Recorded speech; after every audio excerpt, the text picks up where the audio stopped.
in sort of the 12-step fellowship philosophy and the language of that recovery community. They talk about people can get arrested, they can go to jail, they can lose their homes, you can take their kids away, you can pray over them, you can threaten them, you can beat them, you can abandon them, but they won't stop using until they want to stop using. And people generally stop using because the pain of staying the same becomes greater than the fear of changing. And so when they get to that spiritual bottom, like I said, that crisis of that sort of critical crisis, a spiritual crisis, they decide to change. You decide to change because you can't continue the way it was because it was too bad. You couldn't go on another moment like that. You have to do something different. That will only carry you so far, because when you stop and you make that change, gradually the circumstances that drove you to that point start going away. You start feeling good.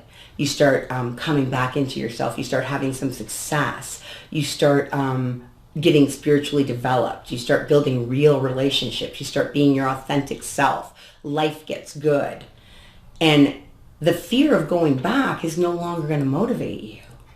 What you have to be motivated by is getting more out of life, like more of the good things, right? If the only way that I can motivate you is the threat of something bad happening to you, what's the payoff? It's like the value proposition is avoidance of a negative rather than a benefit. So there's no benefit. There's only avoidance of a detriment. And that's what we try and build in is, what do you want to get out of life? What are your goals in recovery? Not just stopping drugs.